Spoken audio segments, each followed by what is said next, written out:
সেই ঘুমটি চায়ের দোকানে আপনার লাল চা কেউ চিনি দিয়ে খান, কেউ দুধ দিয়ে খান, বলে দেয় আবার এই একটু মালাই মেরে দিও। ওই দোকানটা থেকে দেখবেন দুটো ভাগ হয়ে আছে, দুটো বেঞ্চ আছে। একটা বেঞ্চে আওয়ামী লীগের লোকেরা বসে, আরেকটা বেঞ্চে বিএনপির লোকেরা বসে।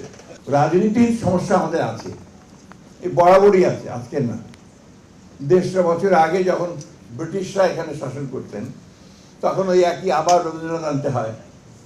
রবীন্দ্রনাথ বলছেন, কাগজ নেড়ে উচ্চস্বরে পলিটিক্যাল তর্ক করে, মাথায় ছোট বহরে বড় বাঙালি সন্তান।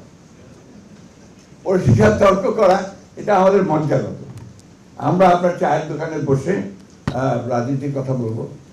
আপনি গ্রামে, আপনারা ঢাকার মানুষেরা জানতে যাই না, তো আমার মনে ছাত্ররা অনেকেই গ্রাম থেকে এসছে, যারা অনেক ছাত্র দেখতে পাচ্ছি আমি। গ্রামে গেলে দেখবেন গ্রামের রাস্তার পাশে একটা বাজার, বাজারের পাশে ছোট একটা ঘুমটি ঘর বলি আমরা, চায়ের দোকান থাকে।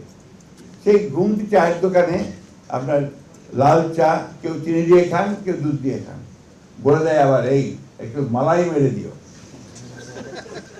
ওই দোকানটা থেকে দেখবেন দুটো ভাগ হয়ে আছে, দুটো বেঞ্চ আছে। একটা বেঞ্চে আওয়ামী লীগের লোকেরা বসে, আরেকটা বেঞ্চে বিএনপির লোকেরা বসে। আমি সত্য ঘটনাটাই আপনাদের সামনে বলছি।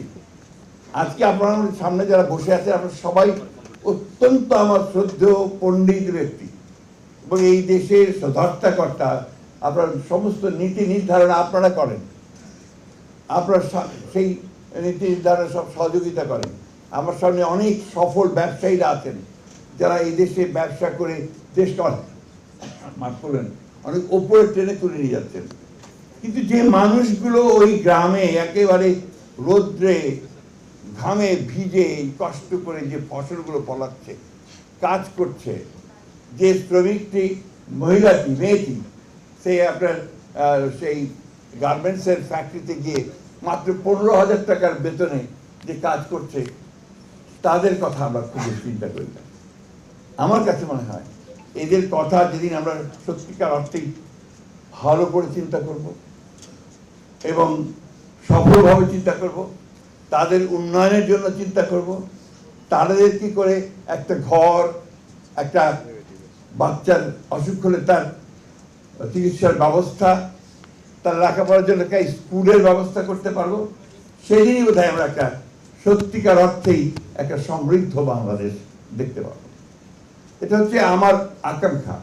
আমার বয়স হয়ে গেছে, আমি রাজনীতিতে অনেকদিন আপনাদের সঙ্গে সামনে থেকেছি, অনেক আলোচনা সমালোচনা বিভিন্নভাবে হচ্ছে, কিন্তু আমার কাছে ফাইনালি যেটা মনে হয়েছে যে সেখানেই বোধহয় বাংলাদেশের সমস্ত ভবিষ্যৎটা লুকিয়ে আছে, সমস্ত ভবিষ্যৎটা। আসুন আজকে আমরা আমাদের বন্ধু এই সিরাজুল ইসলাম, যিনি তার সারাটা জীবন একটা সুন্দর, সুখী, সমৃদ্ধ, একটা গৌরবময় বাংলাদেশের জন্য সংগ্রাম করেছে, লড়াই করেছে। আমাদের তিনি শুধু বন্ধু ছিলেন না, ক্লাসমেট ছিলেন, এবং পরের দিকে ছিলেন একেবারে সহকর্মী, যোদ্ধা। আমি যখন জেলে শেষ সময়, সেই সময় সে চলে যান।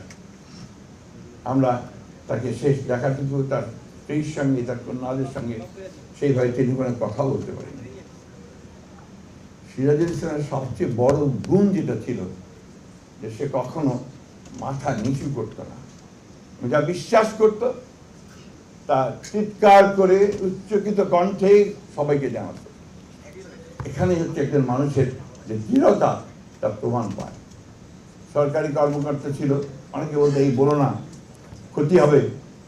ভাবি বসে আছেন সামনে, জানেন খুব ভালো করে, কিন্তু সে বলতে না, আমার কথা আমাকে বলতেই হবে।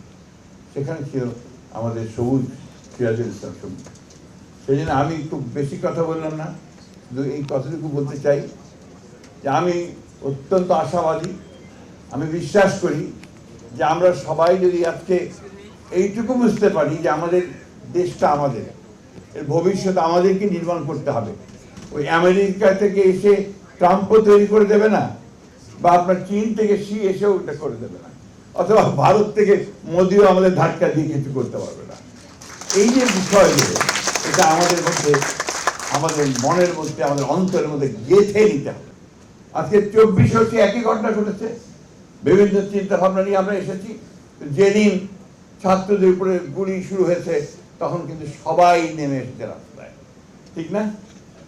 তো আজকে সেই একইভাবে আসুন আমরা সবাই এক হয়ে যাই। আমরা সমস্যা আছে, সমস্যার সমাধান হবে। ইতিমধ্যে অনেক দূরে গিয়েছে।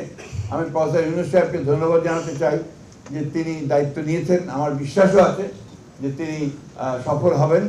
আমরা আসুন আমরা সবাই মিলে তাকে সাহায্য করে, আমরা নিজেকে সাহায্য করে আমরা সাহায্য। তবে একটা কথা খুব জোর দিয়ে বলতে চাই, গণতন্ত্রের কোনো বিকল্প নেই এবং গণতন্ত্রকে চাপিয়ে দেওয়া যায় না। ইট ক্যানট বি ইম্পোজড।